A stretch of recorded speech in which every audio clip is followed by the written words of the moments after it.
오늘은 출애굽기 2장 1절부터 15절까지 있는 말씀 함께 보시겠습니다.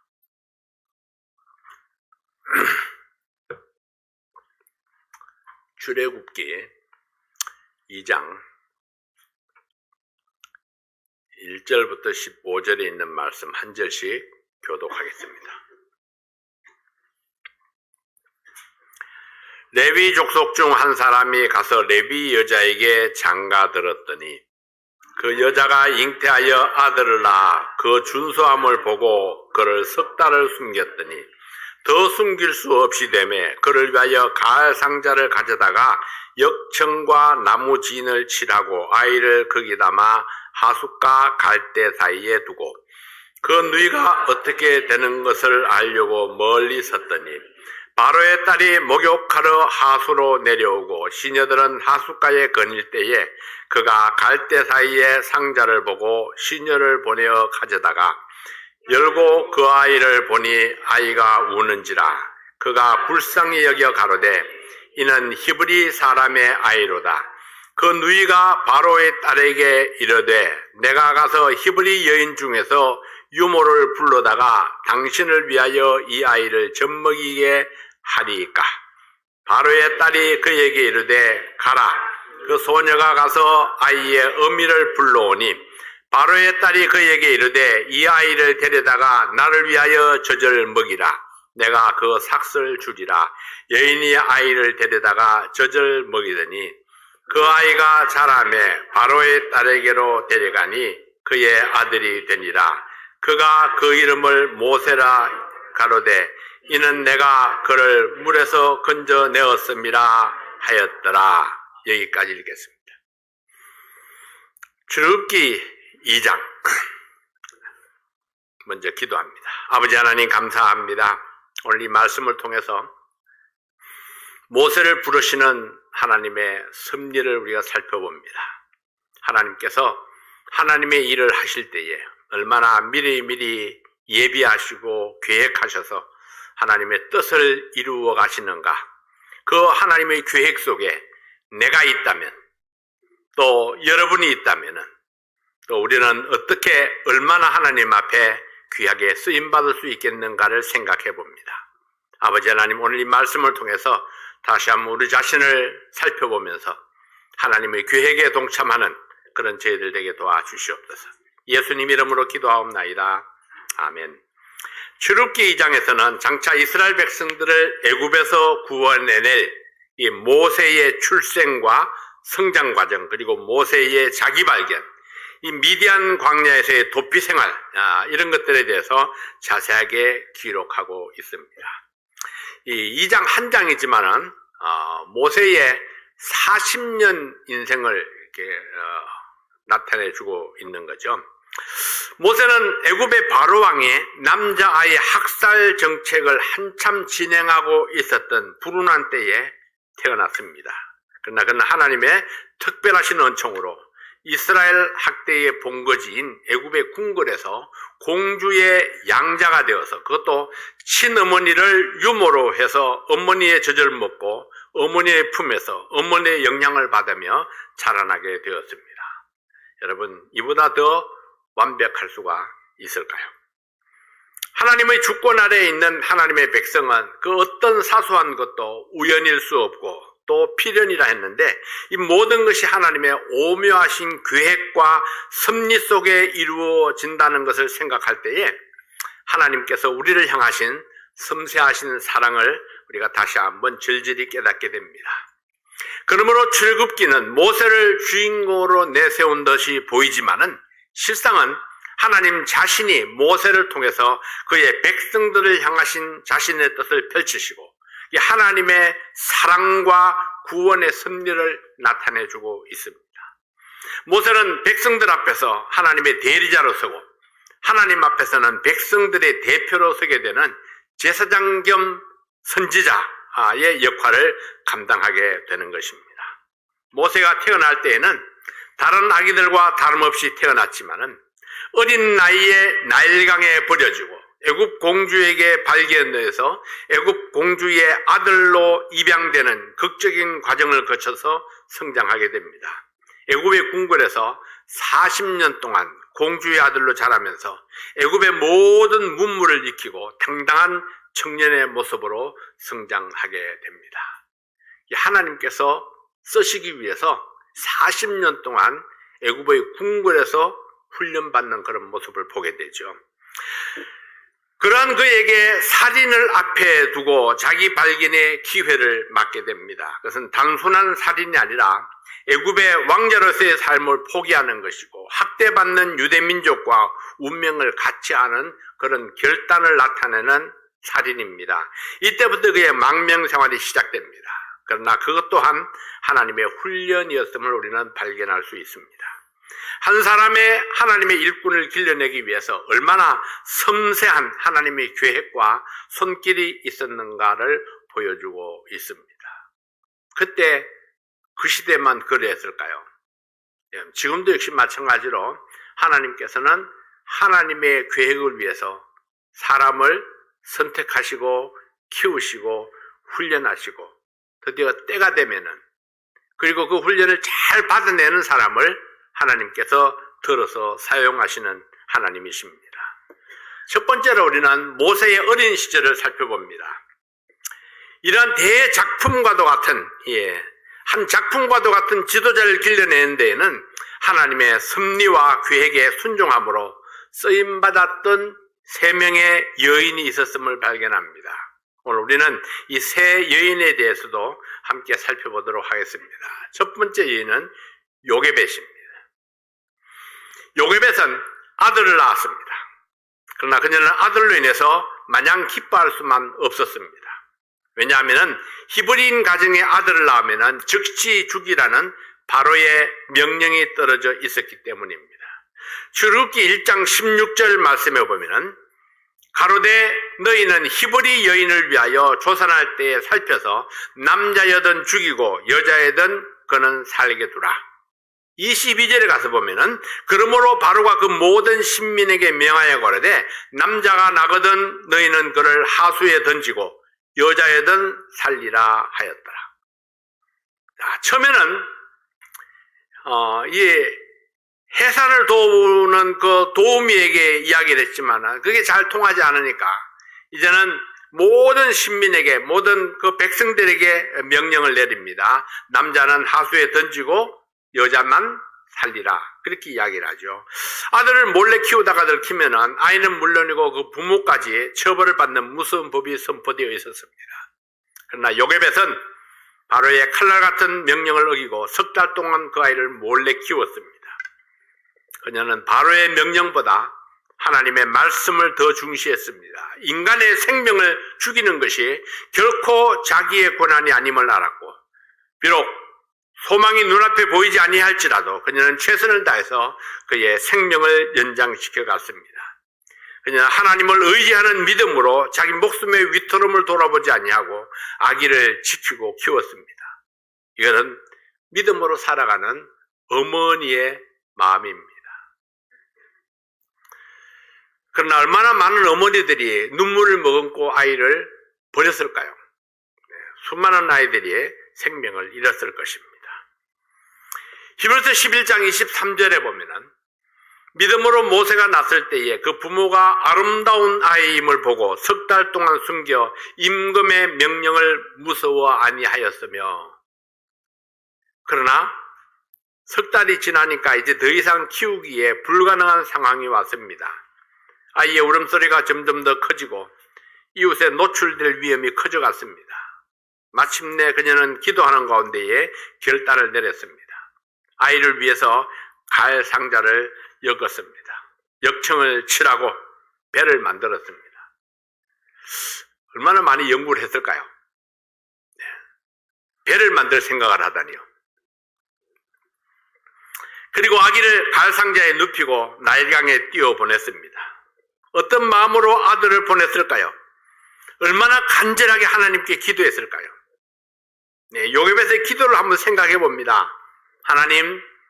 하나님께서 귀한 생명을 저에게 주셨는데 저에게는 더 이상 이 생명을 지킬 힘이 없습니다. 이제 하나님께서 이 아이의 생명을 구원해 주십시오.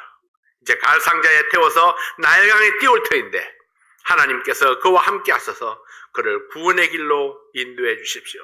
아마 기도하고 또 기도하고 또 기도했을 것입니다. 그리고는 띄워보냅니다. 여기에서는 아이를 키울 수 없는 절망에 몸부림치는 대신에 아기의 생명과 미래를 온전히 하나님께 맡기고 자신이 할 수 있는 최선을 다했습니다. 네, 그 후에도 그녀의 관심이 계속되었습니다. 자, 두 번째 여인은 미리암입니다. 미리암은 비록 어린 소녀였지만은 아들을 잃은 슬픔은 무엇으로도 위로가 되지 않는 큰 슬픔이었고 상처였습니다. 그러나 요셉은 아들을 강물에 띄워보낸 슬픔만 쌓여있지 아니했습니다. 딸 미리암을 시켜서 갈상자를 조심스럽게 따라가게 했습니다. 그리고 하나님께서 역사하시는 모습을 지켜보게 했습니다. 미리암은 어머니의 말씀을 따라서 아기를 따라 강을 내려갔습니다. 자칫 잘못 들키면은 그녀 또한 목숨을 부지하기가 힘들 것입니다. 그 아기가 자기 동생인 것이 탄로나면은 또 즉시 죽이지 아니하고 석 달이나 키운 죄를 면할 수가 없을 것입니다. 그러나 미리암은 어머니의 슬픔을 이해합니다. 그뿐만 아니라 미리암 또한 하나님의 인도하심을 믿는 신앙이 있었습니다. 그녀는 하나님의 선하신 손길이 아기와 함께함을 보았습니다. 바로의 공주가 나일강에 나왔다가 아기의 울음소리를 들었고 그녀는 시녀를 시켜서 아기를 건졌습니다. 칼상자를 열고 아기를 보는 순간 하나님께서 그녀의 마음을 감동하셨습니다. 너무나 잘생기고 아름다운 사내 아기를 보고 그녀는 아기를 살리리라 결심을 했습니다. 불쌍히 여기는 마음과 아름다운 사내 아이를 보는 마음, 하나님께서 히브리 여인의 아들이라는 것을 아는데도 불구하고 그 아기에게 마음을 끌리도록 역사하시는 하나님. 하나님께서는 미리암의 마음에 역사했던 것입니다. 이때 미리암이 공주에 이제 역사하신 거죠. 이때 미리암이 생명을 걸고 공주 앞에 나타나서 히브리 유모를 소개하겠다고 이야기를 합니다. 근데 미리암도 어린 소녀입니다. 참 담대하지 않습니까? 용기를 내서 그 앞에 탁 그 즉시에 나타나서 내가 아기를 위해서 유모를 소개해 드리겠습니다. 그리고 어머니를 모셔와서 유모라고 소개를 합니다. 엄청나게 대담한 모습이죠. 자기 동생을 위해서 어머니를 유모로 청구했던 겁니다. 이 장면을 영화로 본다면 얼마나 아슬아슬하고 스릴 넘치는 장면이었을까요? 성경에 그냥 간단하게 기록이 되니까 그냥 그런가 보다 이렇게 생각이 되지만요. 만약에 이것을 드라마로 이렇게 본다면 정말 스릴 넘치는 그런 장면이었을 것입니다. 자기가 버릴 수밖에 없었던 아들의 유모가 되어서 떳떳하게 자기 저주로 아들을 키우게 되는 이 요셉은 또 어땠을까요? 얼마나 감격스러웠을까요? 하나님의 도우심이 아니고는 불가능한 그런 현상입니다. 하나님의 섭리는 이렇게 믿음의 여인들을 통해서 한 지도자를 탄생시키고 있었습니다. 자, 세 번째 여인은 바로 애굽의 공주죠. 애굽의 공주이면서 하나님의 사역에 쓰임받습니다. 그는 하나님의 백성이 아닙니다. 하나님을 믿는 사람도 아닙니다. 그럼에도 불구하고 하나님께서는 하나님의 계획을 위해서 이방 여인도 쓰신다는 것입니다. 믿지 않는 불신앙의 여인도 쓰십니다. 애굽의 절대군주 바로는 악독한 인물이었습니다. 갓난아기를 강물에 던져서 죽이도록 명령할 만큼 마음이 악한 왕이었습니다. 그러나 그 딸 공주는 마음이 여리고 아름다운 여인이었습니다. 그녀는 인정이 많았던 여인이었습니다. 출애굽기 2장 6절을 보면 이렇게 말씀합니다. 열고 그 아이를 보니 아이가 우는지라 그가 불쌍히 여겨 가로되 이는 히브리 사람의 아이로다. 공주도 알죠? 히브리 사람의 사내 아이라면은 마땅히 죽어야 될 아이라는 것, 죽어야 될 생명이라는 걸 압니다. 그럼에도 불구하고 그 마음속에 불쌍히 여기는 마음이 생겼다는 것입니다. 아이를 불쌍히 여기는 마음이 생겼습니다. 그래서 그 아이를 살리기로 결심을 했습니다. 그냥 아버지의 명령보다 생명의 소중함을 더 중시했습니다. 그녀에게는 인종과 국적을 초월한 순수한 연민의 정이 있었습니다. 이 또한 하나님의 역사라고 믿습니다. 하나님께서 그때 그 당시에 그 공주의 마음을 감동하셨던 하나님. 이 공주에게 힘이 있었을까요? 아니요, 공주에게 힘이 없습니다. 만약에 공주에게 힘이 있었다면은 모세가 살인을 했다 할지라도 40년이나 키운 아들인데 그걸 막아주지 못했겠어요? 근데 이 공주에게는 그런 능력이 없습니다.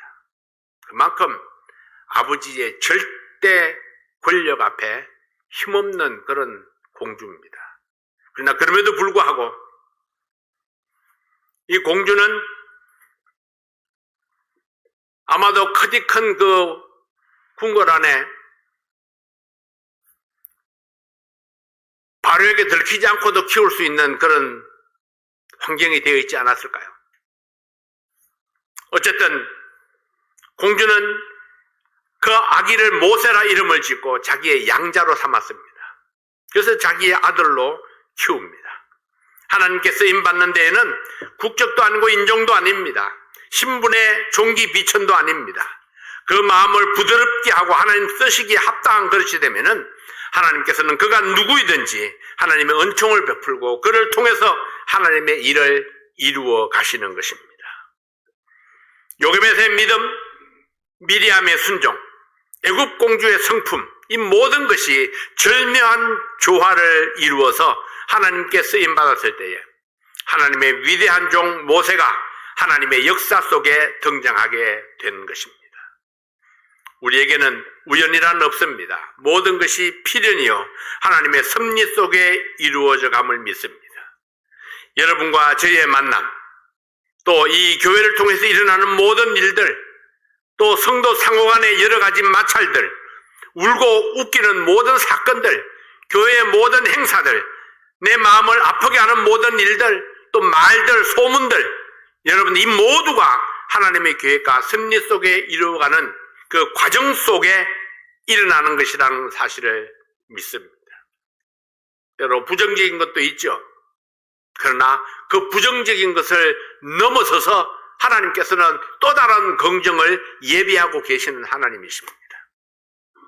그래서 오늘 나에게 보여지는 이 일들이 지극히 부정적으로 보인다 할지라도 그 부정적인 순간이 또 지나가면은 하나님께서 새로운 긍정적인 사건으로 그 모든 부정적인 것을 덮어버리고 또 하나님의 역사는 여전히 승리를 향해서 이루어져 간다는 사실을 우리가 살펴보아야 할 것입니다. 그러므로 모든 것이 합력하여 선을 이루시고 드디어 하나님이 계획하신 대로 우리를 통해서 위대한 역사를 이루어 가실 하나님, 여러분 그 하나님이 바로 저와 여러분의 아버지입니다. 두 번째로 애굽 궁궐에서의 모세입니다. 사람은 변할 수 있고 변해야 합니다. 모든 사람은 본질상 진노의 자녀였기 때문에 하나님이 기뻐하시는 성품을 가지고 태어난 사람은 없습니다. 그러나 하나님께서는 그 진노 안에 있는 사람이라 할지라도 예수 그리스도로 말미암아 새 사람으로 태어나서 새로운 성품으로 변해갈 수 있기를 원하셨습니다. 모세도 변화가 필요했던 사람입니다. 민수기 12장 3절 말씀에 보면은 모세를 평가하기를 이 사람 모세는 온유함이 지면의 모든 사람보다 승하더라 이렇게 말씀을 했습니다. 이때 모세는 몇 살이었을까요? 이때의 모세는 아마 110살이나 120세 정도 됐을 것입니다. 120세 가까이. 네. 민수기면은 거의 모세의 말년입니다. 근데 모세가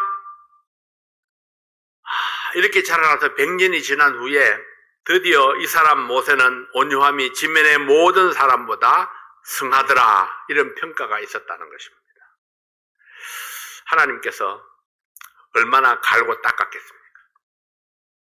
긴 세월 동안.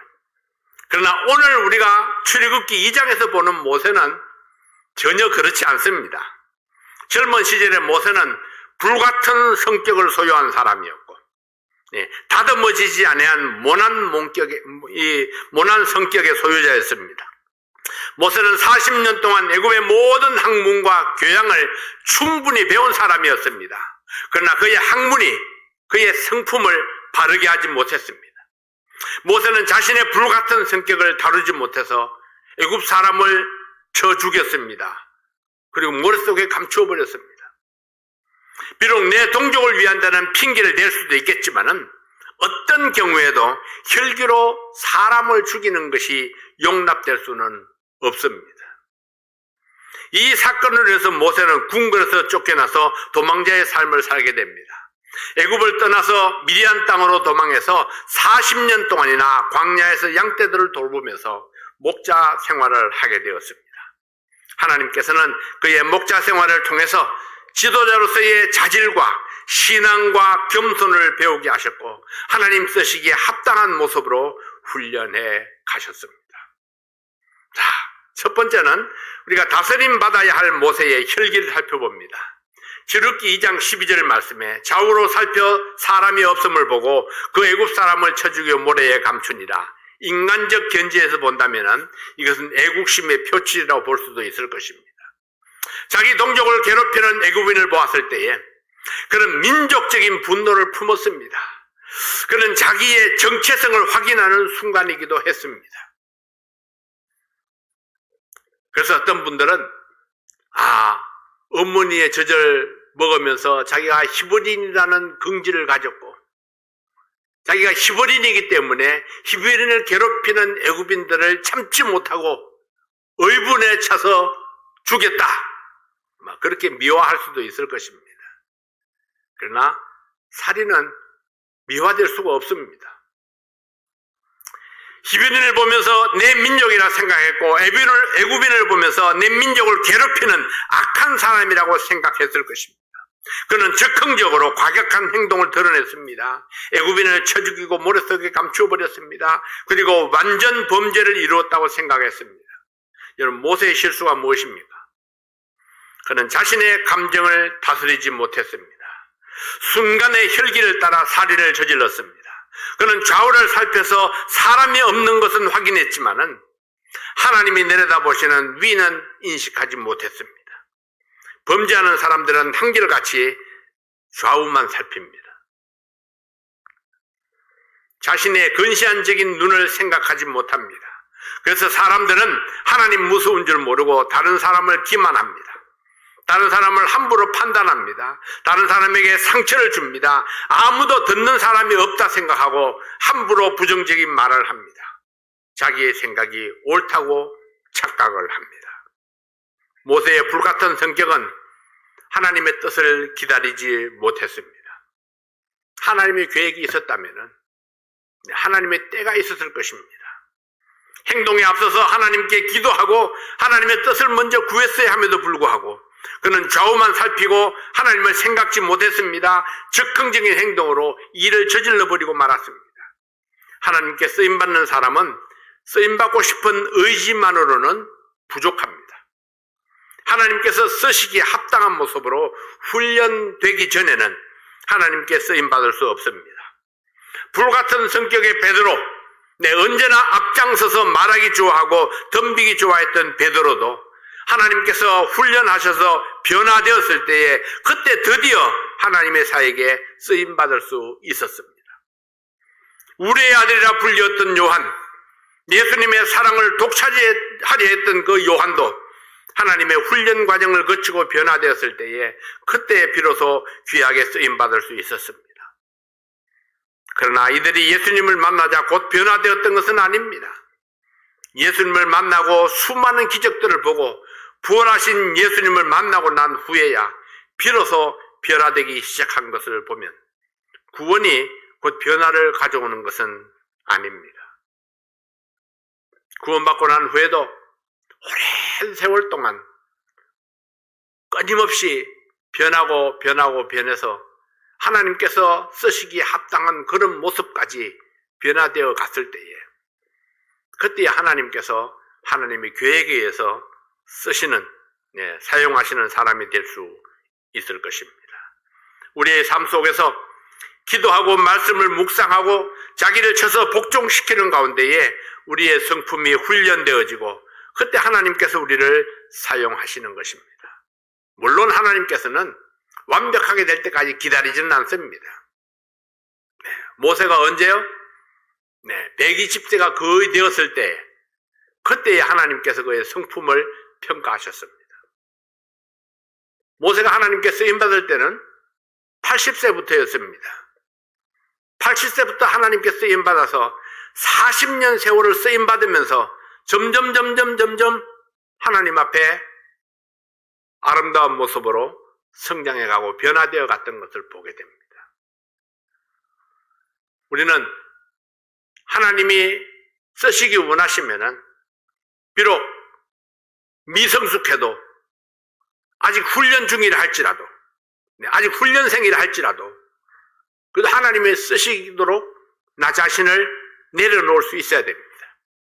하나님께서는 우리를 쓰시면서 우리가 성실하게 하나님의 일을 해나가면서 그러면서 하나님께서는 하나하나 고치시고 더하시고 바꾸시고 그리고 변화시켜 나아가는 것입니다.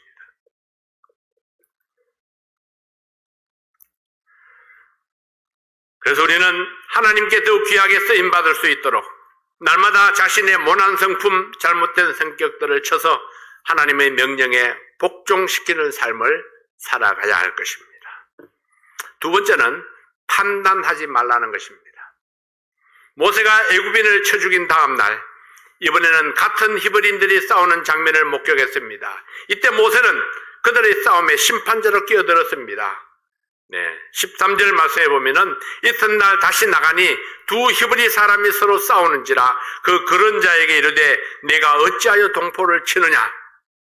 모세는 자기의 기준대로 누가 옳으냐 그러냐를 판단했습니다. 네가 어찌하여 동포를 치느냐 꾸짖었습니다. 무슨 상황인지 어떤 이유로 싸우는지 살피지 못했고 다만 어찌하여 동포를 치느냐 책망을 했습니다. 그러나 이 책망은 그 자리에서 바로 반감으로 되돌아왔습니다. 출애굽기 2장 14절 말씀에 보면은 그가 가로되 누가 너로 우리의 주제와 법관을 삼았느냐? 내가 애굽 사람을 죽임같이 나도 죽이려느냐? 모세가 두려워하여 가로되 일이 탈로 되었도다. 완전 범죄인 줄 알았는데 일이 탈로 된 것을 알았습니다. 그 사람은 누가 너에게 판단할 권세를 주었느냐고 묻는데 모세의 대답은 무엇입니까? 일이 탈로 되었도다. 모세는 아직도 자기의 잘못이 무엇인지 깨닫지 못했습니다. 하나님께서는 우리에게 판단하지 말라고 말씀하십니다. 마태복음 7장 1절부터 3절 말씀에 보면은 비판을 받지 아니하려거든 비판하지 말라. 너희의 비판하는 그 비판으로 너희가 비판을 받을 것이요 너희의 헤아리는 그 헤아림으로 너희가 헤아림을 받을 것이니라. 어찌하여 형제의 눈 속에 있는 티는 보고 내 눈 속에 있는 덜보는 깨닫지 못하느냐. 먼저 나에게는 잘못이 없는가, 나에게는 책임이 없는가, 나에게는 고쳐야 될 것이 없는가를 살펴보아야 됩니다. 그리고 그 판단은 하나님께 맡겨야 합니다. 어떻게 하는 것이 좋을까요? 이 일이 하나님께 영광이 되는가? 이렇게 하는 것이 하나님의 교회를 세우는 것인가? 이렇게 하는 것이 살아가는 성도를 격려하고 세우는 것인가? 하나님의 일과 하나님의 영광을 먼저 생각할 때에 우리는 판단자의 자리가 아니라 오히려 위로하고 격려하는 사역을 할 수 있습니다. 그래서 우리는 중보자요 화해자로 살아가야 합니다. 우리는 화해를 권고하는 성도가 되어야 합니다. 부정적인 모습은 십자가 뒤로 감추고 하나님의 긍정적인 뜻을 구하고 하나님의 축복을 빌어주는 성도가 되십시다. 조금 부족함이 보여도, 조금 모난 부분이 보여도 덮어주고 격려하고 위로하는 사역으로 사랑을 실천하는 성도들이 될 수 있기를 바랍니다. 자, 세 번째로는 광야에서 훈련받는 모세입니다. 모세는 하나님께서 택하신 그릇이었습니다. 하나님께서 쓰시기에 앞서서 그는 과격하고 인내심이 없는 성격의 소유자였고 남을 쉽게 판단하는 사람이었고 자기 교만에 빠져있던 사람이었습니다. 그래서 그는 살인을 저질렀고 그로 인해서 궁중에서 쫓겨나는 신세가 되었습니다. 모세의 그 실수는 그의 보장된 미래를 완전히 망가지게 했습니다. 그러나 이때부터 하나님께서 모세의 생애 속에 간섭하셨습니다. 모세는 아직 하나님의 뜻이 어떻게 이루어지는지 알지 못하지만은 하나님께서는 모세의 생애 속에 간섭하기 시작하시는 것입니다. 물론 하나님께서는 모세가 태어날 때부터 모세를 주시했겠지만 하나님께서 그 모난 모세의 성격을 훈련의 대상으로 삼으셨습니다.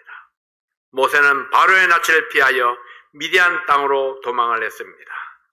출애굽기 2장 15절 말씀에 바로가 이 일을 듣고 모세를 죽이고자 하여 찾은지라 모세가 바로의 낯을 피하여 미디안 땅에 머물며 하루는 우물 곁에 앉았더라. 공주의 아들이면 양아들이라도 왕자 아닙니까? 왕자는 아닌가? 어쨌든 바로 왕의 외손주인데 사람 하나 죽였다고 잡아서 죽이려고 할까요? 좀 심한 그런 처벌이라고 볼 수도 있겠죠. 그러나 하나님께서는 모세로 하여금 도망자가 되게 했습니다. 그리고 궁궐에서 쫓겨나게 했죠. 미디안 땅으로 도망가게 하십니다. 그리고 미디안 땅에서 새로운 삶을 시작하게 합니다. 한 번도 가보지 아니했던 낯선 땅에서 이드로라는 사람을 만난 것은 하나님의 축복이었습니다. 우물 곁에서 이드로의 딸들을 만났습니다. 양에게 물을 먹이는 이드로의 딸들에게 도움의 손길을 펼침으로 이드로와 연결이 되었고 이드로의 딸 십보라와 결혼을 하게 되었습니다. 애굽의 왕자에서 광야의 목동으로 전락했던 모세, 그의 배고픔이, 그의 집 없는 처량한 신세가, 그의 외로움이 하나님의 참모습을 바라보게 합니다. 외로운 광야에서 양과 더불어 살면서 자신의 진정한 모습을 발견하게 됩니다.